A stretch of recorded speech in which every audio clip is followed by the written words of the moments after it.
진짜 현타온다. 네. 아침 일찍부터 이렇게 영상을 찍게 됐는데요.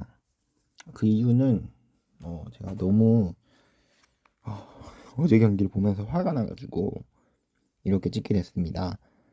네, 오늘 할 것은 AFC U23 아시안컵 8강전 경기를 리뷰해 보도록 하겠는데요. 자, 일단 한일전이었죠. 8강전이. 일단 그 경기는 나중에 보고 다른 경기부터 보도록 하겠습니다. 자, 먼저 호주하고 튀르크메니스탄 경기는 사실 호주가 당연히 점유를 하고 튀르크메니스탄을 몰아쳤죠. 튀르크메니스탄이 사실 처음으로 이제 8강전에 진출한 팀이기 때문에 동기부여가 좀 남달랐을 거예요. 하지만 결국에 호주가 골을 터뜨렸고, 사실 이 경기는 호주가 골을 터뜨리냐 터뜨리지 않냐, 그런 걸로 나뉘는 경기였기 때문에 호주가 그래도 투르크메니스탄을 잡게 되면서 4강전에 진출하게 됐고요. 일단 우즈베키스탄과 이라크 경기는 사실 퇴장이 되게 이른 시간이 나와가지고 우즈베키스탄이 남은 시간 동안 좀 고전했어요. 이라크를 상대로 고전했는데 그래서 사실 정규 시간에는 이게 승부가 나지 않았습니다. 승부가 나지 않았고 결국 2대2 무승부로 끝났는데 그리고 연장전도 추가 득점이 없었고, 그러다가 승부차기에서 우즈베키스탄이 3대2로 이라크를 꺾으면서 아주 힘겹게 또 4강전에 진출하게 되었습니다. 자, 그리고 사우디아라비아랑 베트남의 경기는 역시나 또 베트남이 사우디아라비아랑 그래도 격차가 있다라는 것을 그래도 몸소 보여주는 경기였고요. 사우디가 찬스를 잘 살려내면서 2대0으로 사우디가 다음 라운드에 진출하게 되었습니다. 자, 그리고 여러분들이 알고 계시는 한일전 한국 대 일본 경기, 일단 스코어가 좀 많이 충격적인데요. 어디 축구를 혹시 안 보시는 분들은 이게 도대체 뭔 스코어지? 라는 생각이 좀 들 텐데, 뭐 흔히 말해서 최근에 있었던 한일전이죠. 그때는 이제 성인국대 대표팀이 했었는데, 그때 이제 도쿄 참사라고 하죠. 그 경기에서 제가 3대0이었나? 그때도 3대0이었던 것 같은데 대패를 했어요. 경기 내용도 완전히 안 좋았고, 역시나 이번 경기도 역시나 좋지 못한 경기력을 보여줬어요. 일단 점유율은 사실 우리나라가 일본보다 많았는데 효율적인 공격을 풀어내지 못했습니다. 슈팅자도 뭐 크게 차이가 안 난다고 생각하실 수 있는데 전반전에 우리나라가 유효 슈팅이 하나도 없었어요. 전반전에 정말 안 좋았는데, 일단 라인업을 먼저 볼게요. 이건 사실 진짜 라인업을 보고 와야 돼요. 그럴 정도 좀 심각했는데, 일단 뭐 수비 라인에는 이상민 선수가 코로나19 확진으로도 빠지기도 했고, 이제 고동민 선수가 원래 조별리그부터 계속 주전 골키퍼로 뛰어왔었는데, 부상으로 명단에서 빠지면서 민선준 골키퍼가 대신 나서게 됐습니다. 그래서 약간의 좀 누수가 있긴 했는데, 솔직히 황선홍 감독님이 대전부터 또 이제 대전 때부터 그리고 또 서울 있을 때 사실 제가 계속 또 K리그를 봐왔고, 또 K리그를 보신 팬 여러분들은 사실 황선홍 감독님이 진짜 색깔이 없다 라는 말이 생각이 들 정도로 임팩트를 보여주지 못했어요. 특히나 이제 황선홍 감독님이 좀 기발하다가 그 좋은 의미의 기발하다가 아니라 나쁜 의미의 정말 해괴하다는 표현이 맞겠죠. 해괴한 전술을 막 들고 오는데, 뭐 서울 때는 그러면서 이제 외국인 선수랑 완전히 이제 기용을 안 하는, 외국인 선수를 분명히 사왔는데 그 외국인 선수를 기용하지 않는 그런 이제 만행도 막 보여주기도 했었고, 여러모로 제가 좀 우려했던 게 있었어요. 그동안 또 보여줬던 모습이 있어가지고 이번에는 그런 모습을 좀 보여주지 않지 않을까라는 좀 생각으로 마지막 희망으로 걸고 있었는데, 그만큼 황선홍 감독님이 그 전까지는 이제 사실 서울하고 대전 시절에 경질을 당하면서 상당히 분위기가 안 좋았던 상황에서 만약 이번 U23 대표팀까지 망하게 된다면은 완전 이제 감독 커리어는 끝나는 거예요. 본인이 이제 감독으로서 마지막 종지부를 찍게 될 수도 있는데 이번 경기에서 지게 되면서 심각하게 또 감독 경질 논의까지 제 생각에는 좀 와가야 한다고 좀 생각이 듭니다. 그렇게 생각 좀 들었고 일단 라인업이 상당히 좀 해이한데 저도 좀 의외였는데 일단 좀 눈에 띄는 선수가 보이죠. 일단 선발 라인업이 뭐 주전으로 쓰던 선수들이 아니에요. 후보 선수들을 주전을 많이 내보냈고 뭐 양현준 같은 경우도 그렇고요.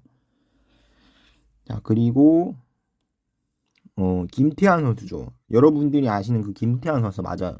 풀백으로 쓰는 수원의 김태환 선수인데 이 선수가 사실 윙어보다는 사실 풀백으로 뛰는 경우가 많은데 이 선수를 사실 윙어로 썼어요.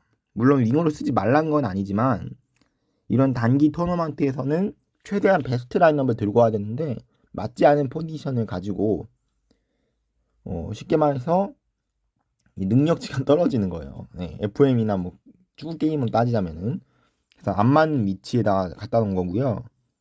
이강인 선수를 여기 최전방에다가 그리고 세워놓고 그리고 홍현석 선수를 이 선수가 원래 2선인데 3선에다 세웠어요.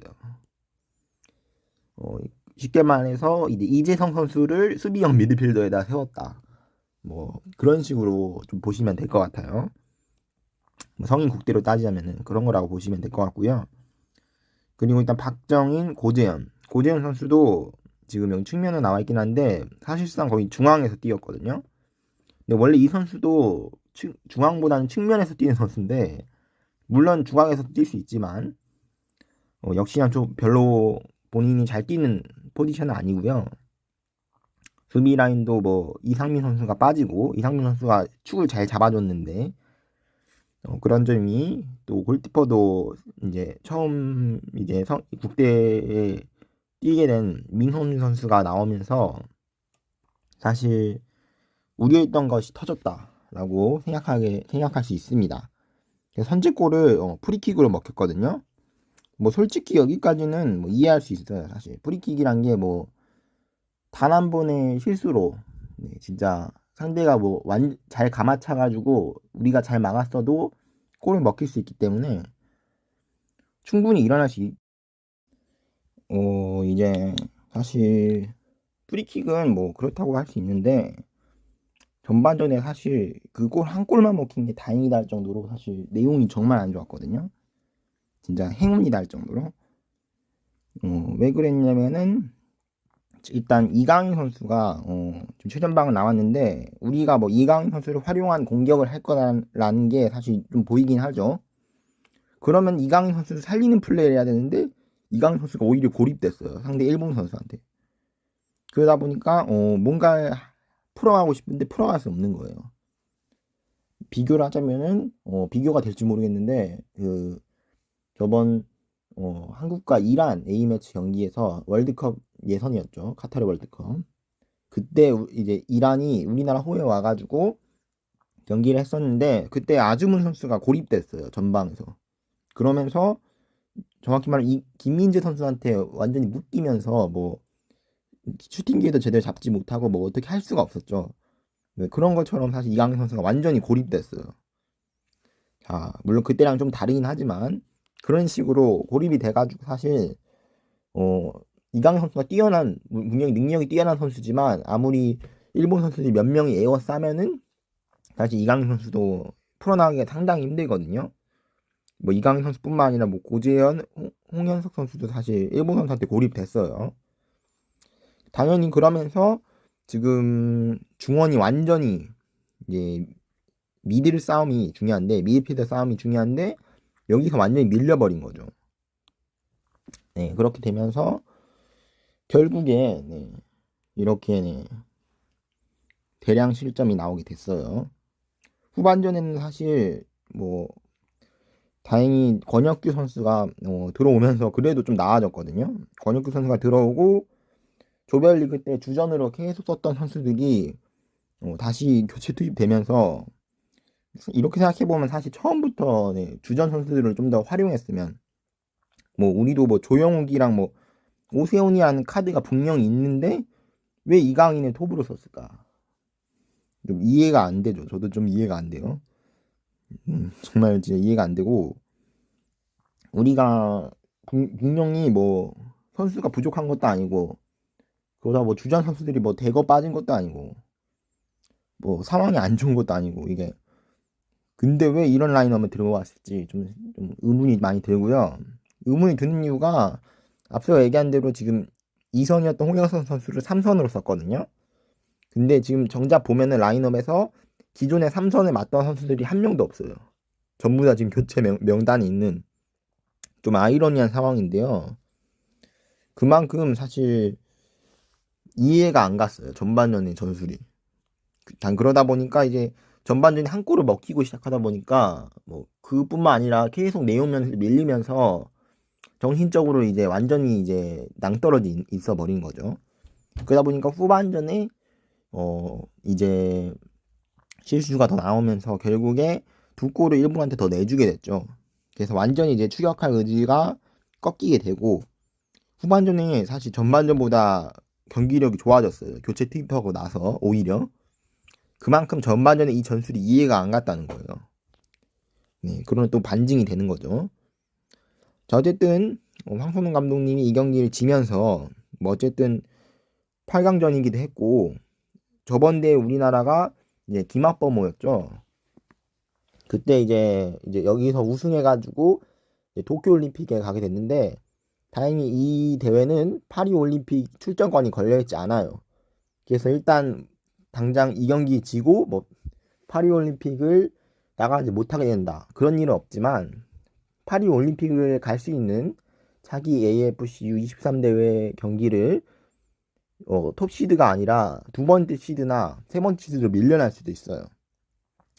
제 생각으로는 이제 두 번째 시드로 밀려날 것 같은데요. 상황에 따라서는 개최 후에 따라서는 뭐 세 번째 시드까지 밀려날 수 있는데 그만큼 우리나라가 이번 8강 경기가 많이 아쉬워요. 저번에 2018년 때였나 이제 폴란드 U20 이제 월드컵 경기였는데 그 대표팀이 사실 그때 뛰던 선수들이 많이 지금 이번 대회 소집이 됐어요. 뭐 그리고 해외파 선수도 소집이 안 된 게 아니에요. 지금 홍현석 선수나 뭐 이강인 선수들도 다 소집이 되고 사실 엄청 빵빵 밀어준 거거든요. 쉽게 말해서 선수들이 뽑힐 선수들은 다 뽑혔다라고 생각할 수 있는데 그거에 비해서 성적은 좋지 못했어요.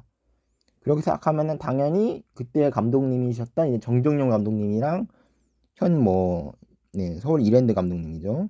정정용 감독님이랑 이제 황선홍 감독님의 지도력을 좀 비교할 수밖에 없어요. 왜냐면은 똑같은 선수로 경기를 풀어갔고 물론 완전히 똑같지는 않지만 그 연령대가 시간이 지나서 지금 이 대표팀에 소집이 많이 됐기 때문에 비교가 될 수밖에 없고 일본은 지금 U23이라고 하고 있긴 하지만 파리 올림픽을 대비한다는 차원에서 지금 U21이거든요. 그래서 2살 어린 일본 선수한테 사실 진 거예요. 3대 0으로. 그렇게 또 생각해 보면은 정말 처참했습니다. 네. 보이는 것 이상으로 처참한 경기였다. 그렇게 볼 수 있을 것 같고요. 다행인지 모르겠는데 항저우 아시안 게임이 연기되게 되면서 사실 축구 팀 입장에서 상당히 다행이다라는 생각이 들어요. 이런 경기력으로 아시안 게임까지 나갔으면은 아시안 게임이 원래 7월에 열릴 예정이었죠. 그래서 뭐 황선홍 감독님이 뭐 앞으로 어떻게 될지 모르겠지만 만약에 더 이상 대표팀 감독 자리를 맡지 못하게 된다면은 이제 완전히 감독 경력은 거기서 끝날 가능성이 높거든요. 네, 이미 대표팀에서 안 된다는 게 검증이 됐기 때문에 그 전에 또 소속팀에서도 이미 2번이나 안 됐고 네 그렇기 때문에 크다 상당히 심산이 좀 그런 생각이 듭니다. 여러모로 네, 상당히 아쉽고요. 황선홍 감독님 사실 황새라고 불릴 정도로 네, 우리나라의 스트라이커의 이제 명목을 계속 이제 스트라이커의 세대를 이어가준 그런 대단한 축구 선수였는데 그건 뭐 축구 선수였고요. 축구 선수로서 황선홍 선수는 되게 대단했지만 감독으로서는 확실히 부족하다라는 게 오늘 경기에서 네, 여과 없이 나오게 됐습니다. 자, 어쨌든 이미 경기는 끝났고 네, 뭐 내용은 우리가 뭐 졌고요. 아쉽긴 하지만 뭐 남은 일단 4강전 경기 일단 먼저 보도록 하겠습니다. 네, 호주랑 사우디아라비아 그리고 우즈베키스탄, 일본이랑 이렇게 붙게 되었고요. 자, 그리고 3, 4위전 결승전 이런 식으로 진행이 될 예정입니다. 다시 생각하지만 네, 처음부터 라인업을 이렇게 잘못 들고 와가지고 좀 좋은 선수를 가지고 쓸 수 있는 베스트를 가동하지 않고 이상한 라인업을 들고 왔다라는 게 제 개인적인 생각이고 뭐 생각은 다 사람마다 다를 수도 있죠. 하지만 저는 이렇게 생각한다는 점 네, 알아봐 주시고요. 자, 그리고 지금 C조에 있는 팀이 전부 탈락하게 됐어요. 이렇게 되면은 한국과 베트남이 전부 8강에 떨어지면서 C조가 다른 조보다 약한 조였다라는 게 사실 이렇게 되면 증명이 되게 됩니다. 반대로 D조에 있는 1, 2위 팀 일본과 사우디가 다 올라오게 됐고요. 우리 입장에서는 상당히 뼈 아프지 않을 수가 없습니다. 네. 그리고 앞서 얘기한 대로 이제 아시안 게임이 미뤄지면서 축구팀 입장에서 상당히 다행이고요. 이 라인업을 그대로 이 감독님은 그대로 아시안 게임까지 들고 왔으면 진짜 큰일 났거든요. 네. 그래서 뭐 내년까지 U23 같은 경우는 큰 대회 같은 게 굵직한 대회가 없기 때문에 일단 재정비가 좀 필요할 것 같고요. 여기서 말한 재정비는 뭐 이제 황선홍 감독님의 뭐 해임일 수도 있고 다른 방법으로서 뭐 피드백일 수도 있고 뭐 아직 황선홍 감독님도 몇 경기를 안 치렀기 때문에 그리고 사실 황선홍 감독님 조금 변호하자면은 지금 선수들이 소집된 것도 뭐 대회 시작 일주일 전에 처음으로 소집이 됐고 워낙에 이제 축구협회 지원을 받지 못하면서 친선 경기를 잡는데 좀 애를 먹었거든요.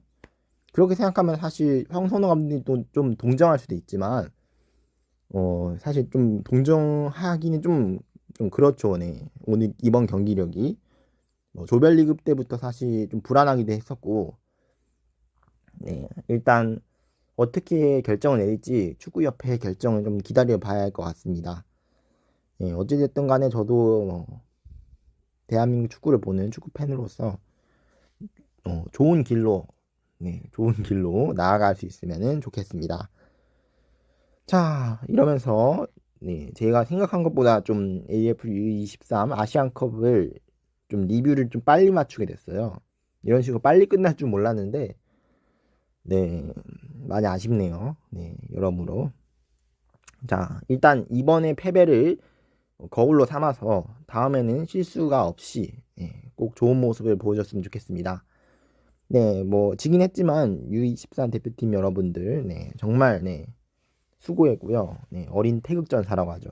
어린 태극전사 여러분들이 또 열심히 뛰어주시면서 그래도 여기까지 오게 됐고 꼭 푹 쉬시고 이제 소속팀에 복귀하셨으면 좋겠습니다. 꼭 다시 또 K리그가 시작되기 때문에 그러면 될 것 같아요. 아쉽지만 저는 여기서 인사를 마치도록 하겠습니다. 빠이.